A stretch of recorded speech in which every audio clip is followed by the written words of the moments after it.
Yo, let's talk about this new event for a bit.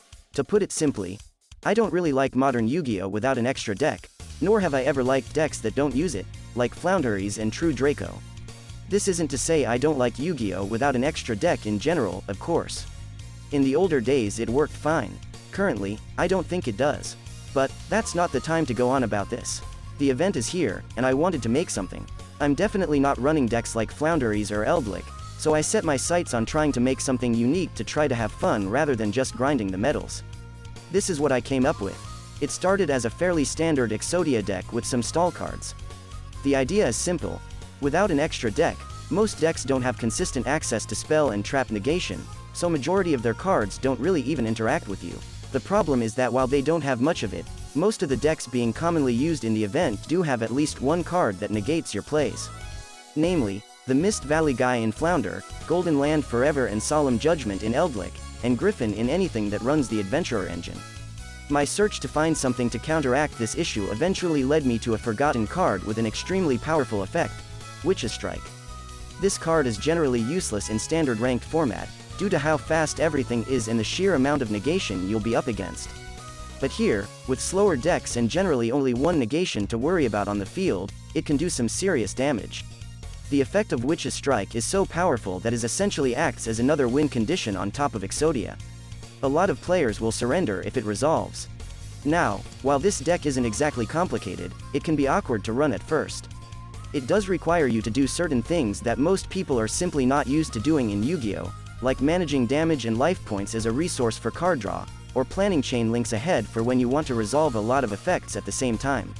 Expect to have a bit of a rough time at first if you want to use this. But with a bit of practice, you'll get the hang of it pretty easily. A last note, you'll see me using Battle Fader in the coming duels. The only reason for that is because Battle Fader is cheap and I didn't want to spend anything more than I absolutely needed in terms of crafting points for this. If you have Swift Scarecrows, they are obviously better.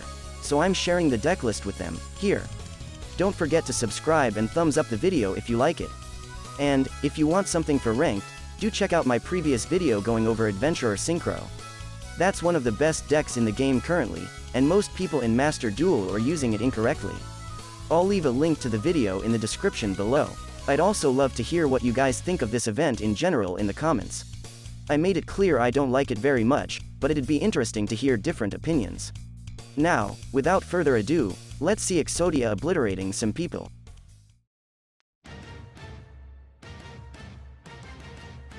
This first game is against Eldlik.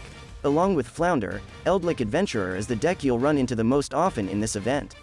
Sadly, I couldn't really get a good Flounder replay, but in general, that matchup is easier than Eldlik, as they have less negation. As these games are very long, let me talk a bit about general strategy while the duel happens. It might seem counterintuitive, but you actually want to go second with this deck. The 5 Exodia pieces are all bricks, so you need to start with as many cards as possible to get your engine started. Another thing that might seem weird to people unfamiliar with Exodia, is that drawing Exodia pieces is actually terrible. Ideally, you want the pieces to all be toward the bottom of the deck. Drawing too many pieces too early can brick you, or cause you to be too slow to keep up in cards. So, you rarely ever want to keep Exodia pieces with Duality or Goblin Housekeeping.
the opponent goes for a negation, and Witch's Strike pretty much ends the duel.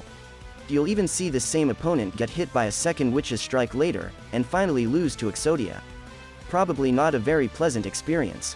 I will leave you to watch another duel after this one.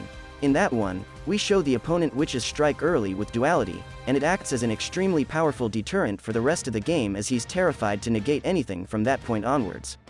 So even when played around, since we're really just trying to buy time with this deck, Witch's Strike is still very useful. Now it's time to bid you farewell. See you next time.